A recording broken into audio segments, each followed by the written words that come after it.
What is up, guys? Welcome back to DC Extra. My name is Chris. Today we're going to be taking a look at episode 4 of Naomi.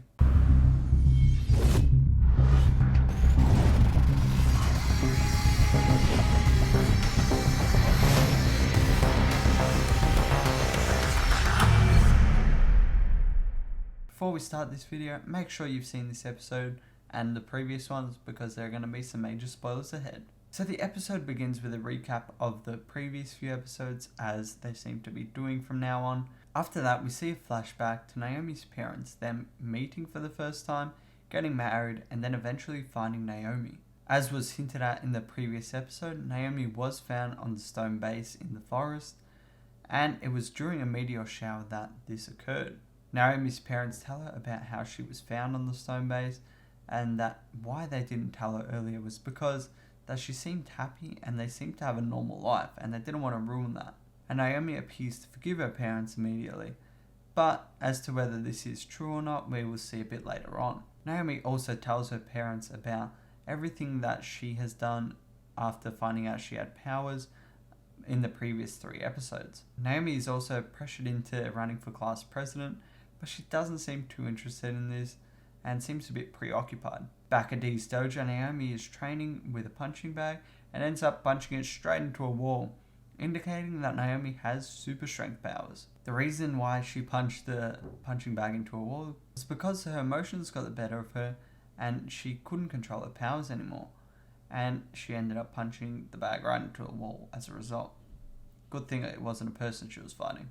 Naomi then goes to confront Zumbedo at his dealership looking for the disc. She also claims that she knows who Zumbedo is and that she knows what the markings on the disc spell, that being the 29. Zumbedo then gives Naomi the disc, which she finds a bit odd considering how easy it was. Naomi then goes home and the power goes out while she is trying to decipher some markings on the disc, and she eventually does and writes them down as it being binary numbers, and she and her friends end up trying to crack this. We also see a scene where the army is aware of the blackout and thinks it's a possible alien attack or some sort of breach. Nathan then confronts Naomi about her not wanting to run for class president. In this scene, there is definitely quite a big connection between the two, and we see that played off a bit later.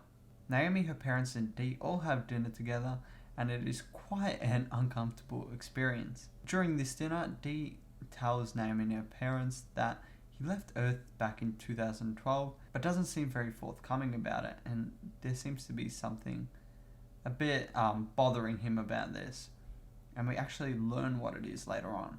Dee also asks Naomi's parents if there was a light or other people around where Naomi was found, because they are usually signs of an arrival event. As to what this means is yet to be seen, but hopefully we get an explanation in future episodes. Naomi and her friends look for a Turing machine in an escape room in order to decrypt the binary code, and they eventually do this, and the code ends up being some coordinates and a description: a blonde woman with blue eyes. Naomi and her parents talk about the night before and their dinner with Dee.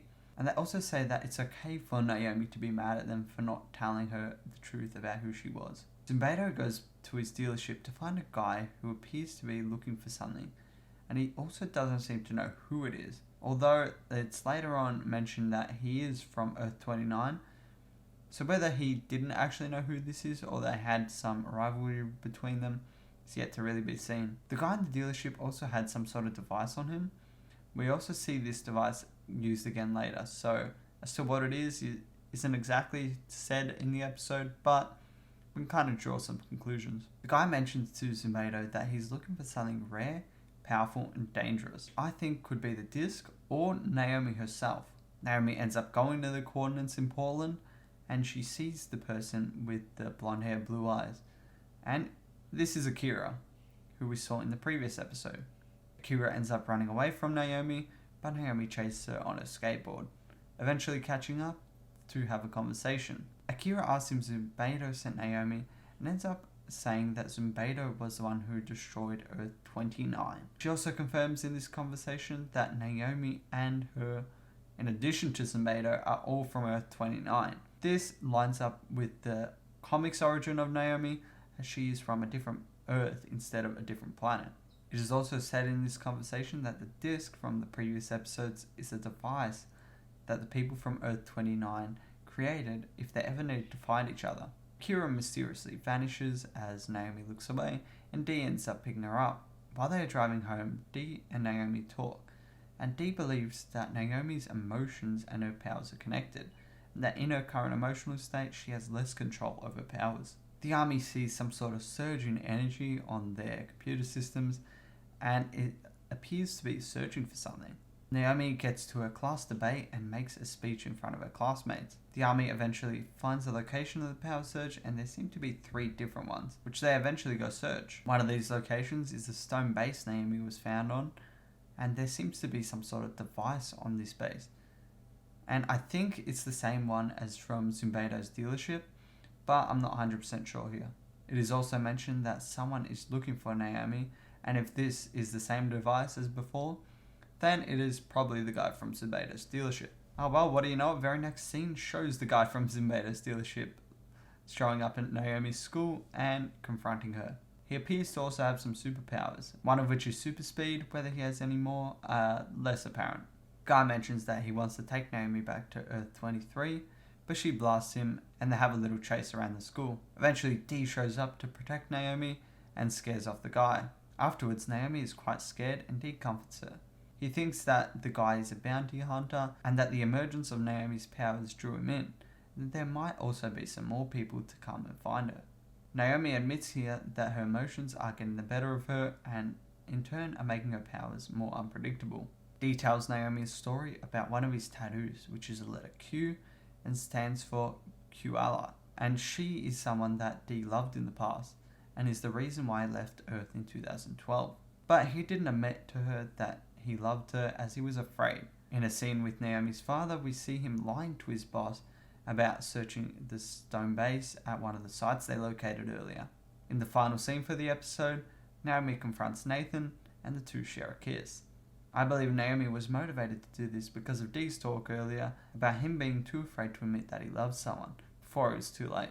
That is it for this episode, and it quite nicely tied up some of the questions that we had in previous episodes about where Naomi came from, which is another Earth, but we still have some questions remaining, like who were her parents and what exactly did Zubedo do to this previous Earth. Hopefully we'll get to see some of these in previous episodes, and hopefully we get to see some more awesome stuff like this apparent bounty hunter. But that is it for this video, so I hope you did enjoy. If you did, please consider leaving a like and subscribing for more content like this, and leave any feedback in the comments below. But until next time, this has been Chris, and I'll be seeing you.